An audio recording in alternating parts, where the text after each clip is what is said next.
Minggu kedua masa Advent, tahun A. Bertobatlah, kerajaan Allah sudah dekat. Bapak, Ibu, saudara-saudari yang terkasih, memasuki minggu kedua masa Advent, Injil mengajak kita, mengundang kita untuk bertobat. Minggu ini ditandai dengan tokoh Yohanes Pembaptis, salah satu nabi besar yang diwarnai dengan hidup padang gurun, pakaian kulit unta, ikat pinggang dari kulit, makanannya belalang dan madu hutan. Nah, Bapak Ibu, saudara-saudariku yang terkasih, selamat berjumpa. Apa kabar Anda hari ini? Kabar sehat tentunya ya, damai sejahtera.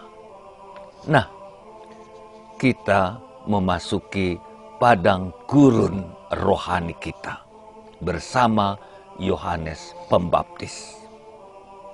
Dia menyerukan, kerajaan Allah sudah dekat, bertobatlah.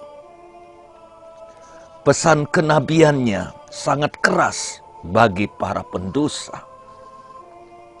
Banyak orang-orang datang kepadanya untuk dibaptis.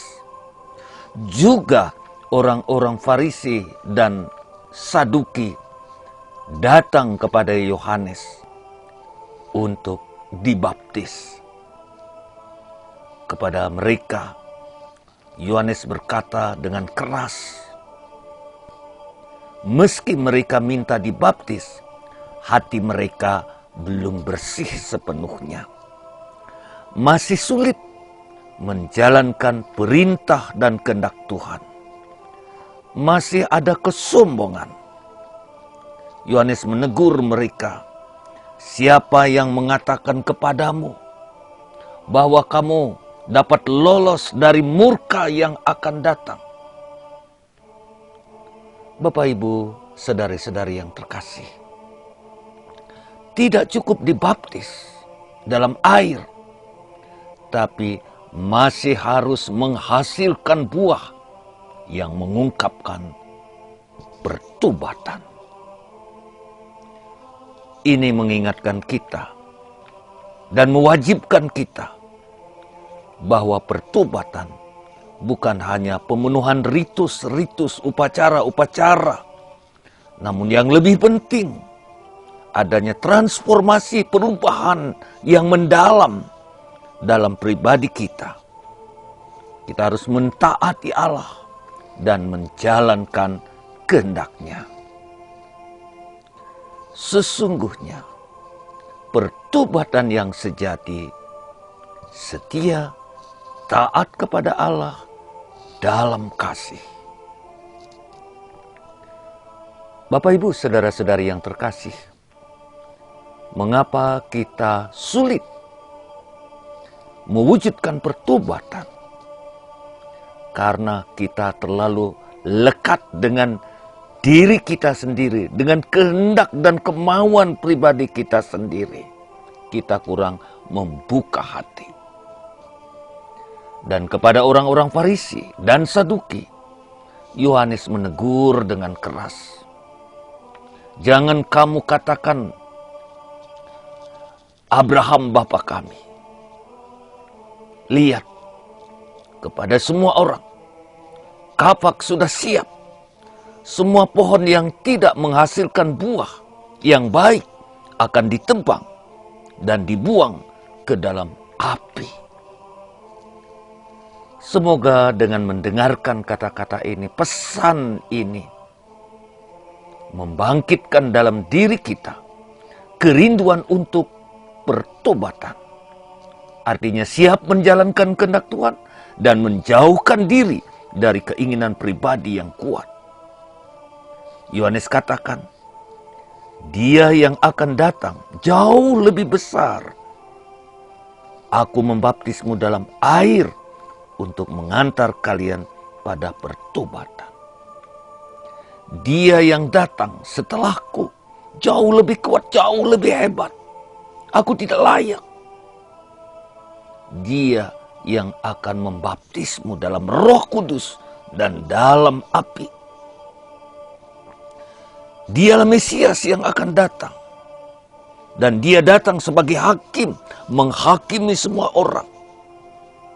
Dan menentukan mana yang baik dan mana yang tidak baik. Kalau kasarannya, siapa yang layak masuk dalam kerajaannya, siapa yang masuk neraka. Memang Yesus akan datang sebagai hakim, namun hakim yang penuh belas kasihan. Yesaya dalam bacaan pertama menubuatkan kedatangan Mesias.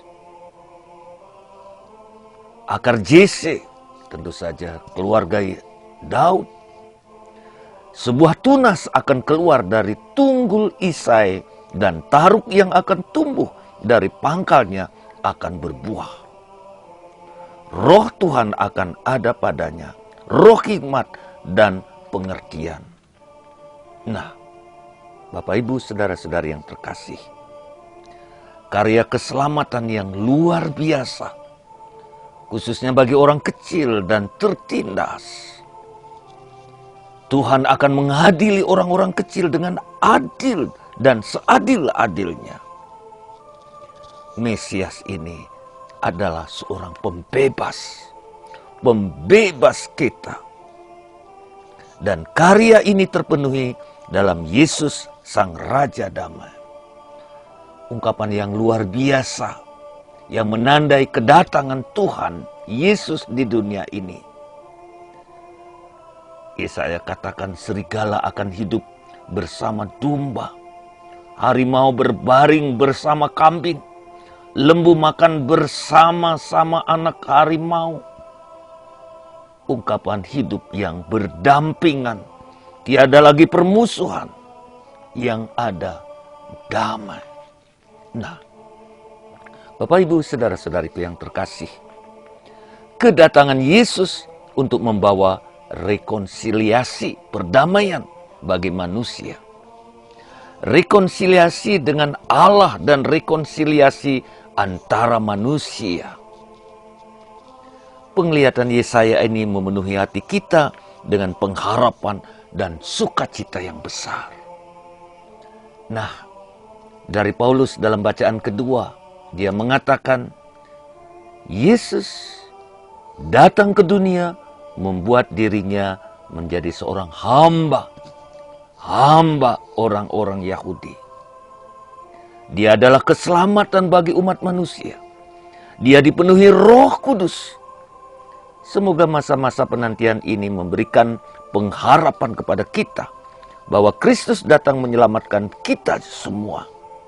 Dan kita mohon, semoga kita tekun dalam pengharapan, bersabar dalam penantian, dan bertumbuh dalam iman kita kepada Yesus Kristus. Amin Bapak Ibu. Amin. Nah, kita menantikan Natal dan juga kedatangan Kristus yang kedua kalinya. Dan semoga pesta Natal yang mulai mendekat, yang akan kita rayakan, membangkitkan dalam diri kita percaya akan rencana Tuhan yang begitu indah dalam hidup kita. Meski kita menghadapinya dalam kesulitan, cobaan, tantangan-tantangan yang besar, peperangan, permusuhan, kita tetap teguh dalam iman kita kepada Yesus Kristus yang datang membawa damai bagi kita semua.